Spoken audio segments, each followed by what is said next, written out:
Donc, Simon Lemire, bonjour. Bonjour. Content de te voir ici avec nous aujourd'hui. Merci pour l'invitation. Ben de rien, ça fait plaisir. Écoute, je pense qu'on est très chanceux en fait de t'avoir avec nous ici aujourd'hui. Je te laisse te présenter en fait.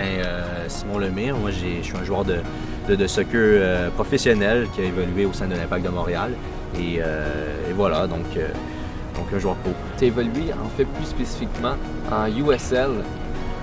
Pour l'Académie de l'Impact, en fait, qui a récemment tout juste fermé ses portes. Oui. Je me demandais, en fait, c'est quoi ta motivation? Pourquoi tu as choisi, en fait, le soccer plutôt que le hockey, qui est le sport ici au Québec le plus prisé, là, par exemple, avec les Canadiens de Montréal? Oui.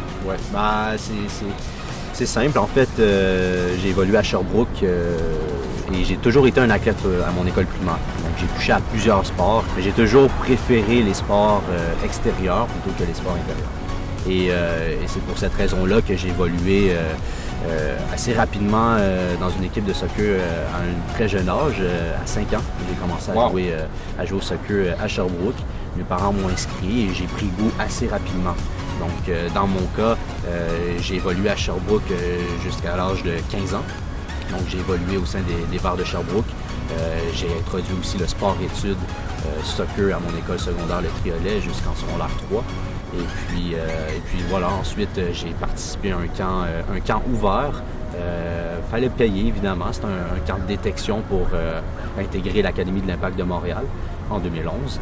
Et ce camp-là a été effectué en 2010. Et puis voilà, donc j'ai participé au camp. Mon père m'a sorti l'article de journal là, sur ma table où je déjeunais le matin. Et voilà, j'ai participé à ce camp-là. Et c'est pour cette raison-là que j'ai intégré l'Académie de l'Impact en 2011, parce que ça a été un succès pour ce camp de détection-là. Et tu me corrigeras si je me trompe, ta formation, tu as commencé très jeune. Oui. Et si je me trompe pas, c'est quand même assez important de commencer en fait le plus jeune possible. Oui.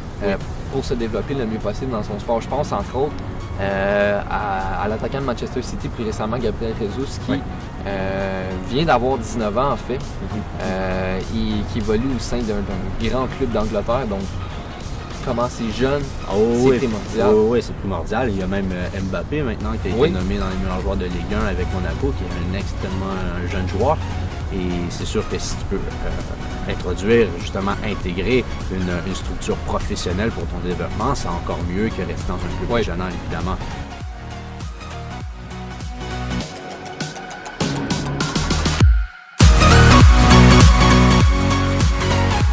Quant à ton développement, je pense ici à Gareth Bale, qui au début de sa carrière jouait pour Tottenham en Angleterre. C'était un défenseur latéral gauche.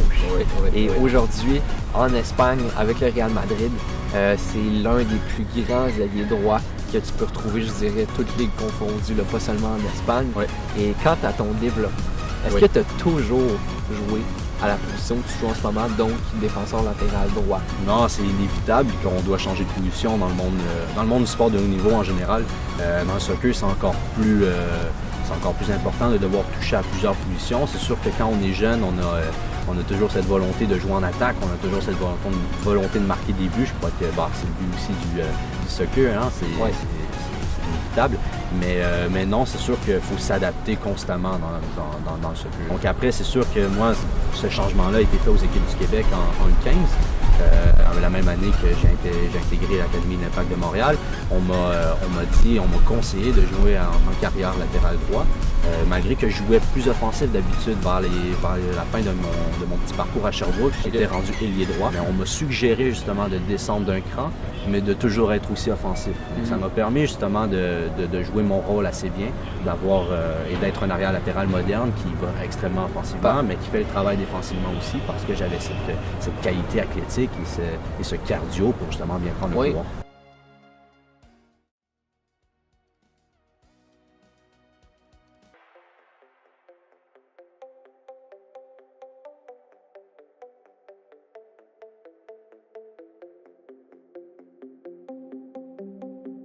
Donc, tu as été testé en fait les différents clubs d'Europe. Oui. Et je veux savoir, est-ce que c'est vrai? Parce qu'on a comme une tendance à penser que le calibre d'Amérique du Nord, donc en MLS par exemple, ne peut pas toujours rivaliser avec le calibre d'Europe. Est-ce que c'est vrai ou les deux forces, en fait, autant Amérique du Nord qu'Europe, sont assez équilibrées de plus en plus? Si je veux si on compare un peu le niveau, par exemple, du FC Montréal qui existait l'année passée, ou encore du niveau de l'Impact de Montréal, on peut rivaliser. On peut rivaliser parce que l'Impact de Montréal, moi, je suis prêt à dire que c'est un excellent club qui peut rivaliser en Ligue 1 en France. Encore une fois, à quel point ça, on pourra jamais le savoir, à part si l'Impact de Montréal décide de vraiment faire une saison en Ligue 1. Mais non, c'est sûr que ça, c'est encore une fois plus une opinion qu'un fait, mais on peut rivaliser. Après, là où est la difficulté, j'en ai parlé un peu avant, c'est le manque d'équipe et le manque de joueurs. Au Québec, au Canada et en Amérique du Nord en général, c'est un peu ce manque d'équipe pro, ce manque pour le développement. Et c'est ce que j'ai remarqué là-bas dans mon parcours. J'ai fait 4-5 équipes en région de Bretagne, en région parisienne.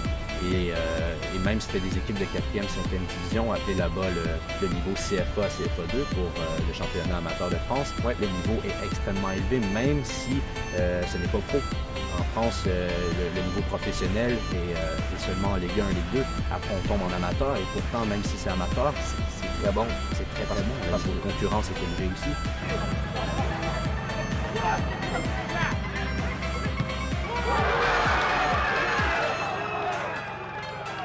Et c'est comment cette période d'adaptation-là? Parce que ce que je veux expliquer ici, en fait, c'est que quand je pense, par exemple, à des joueurs comme Antoine Griezmann, qui viennent de France et qui s'en vont jouer pour Atlético Madrid en Espagne, et c'est comment de devoir s'adapter à un nouveau monde? C'est clair que dans le domaine du sport de haut niveau, du monde professionnel, c'est sans aucun doute, c'est un monde où on doit constamment s'adapter. Constamment s'adapter, tu changes de club aux 2 ans, chaque année ou 6 mois, donc tu n'as pas le choix de t'adapter à ton nouveau milieu. Dans mon cas, c'est sûr qu'en France, c'est assez semblable, mais ça reste l'Europe, je veux dire. Ça reste, il y a quand même une adaptation à se faire, les coutumes, les cultures, les heures de repas, les heures d'ouverture, c'est jamais pareil, donc on doit s'adapter par rapport à ça. Et je dirais que c'est sûr qu'en région de Bretagne, en France, là où j'étais, dans la ville de Rennes, la ville de Vitré, Châteaubriand, tout ça, les gens sont extrêmement ouverts d'esprit, sont extrêmement accueillants, donc ça n'a pas été aussi difficile de s'adapter en région de Bretagne. En région parisienne, un peu plus, il y a plus de monde. Paris, c'est une ville extrêmement touristique, donc oui, c'est un petit peu plus difficile à y vivre. Et c'est peut-être pour cette raison-là que je ne m'installerai peut-être pas à Paris, à part si, bien évidemment, Paris Saint-Germain décide de venir. Mais c'est clair qu'en Bretagne, ça n'a pas été aussi difficile, mais ça fait partie de la volonté, ça fait partie de la motivation. Moi, j'étais prêt justement à partir 1 mois et demi dans l'inconnu. Je n'avais jamais vécu l'Europe auparavant, donc partir dans l'inconnu et de devoir m'adapter constamment et de devoir voir justement ce nouveau monde. Et j'ai adoré. Et quand on prend goût, je crois que justement la difficulté elle apparaît un peu moins. Hey, merci beaucoup. Mais ça fait plaisir. Donc, je vous invite rapidement à aller faire un tour sur la page Facebook de Simon pour suivre ses aventures, en fait, et périples. Et parce que récemment, tu as été l'objet d'un article sur la presse. Oui. Félicitations pour ça. Ben, merci. Et évidemment, je vous invite à faire un tour sur notre site web à surlebanc.ca. À bientôt.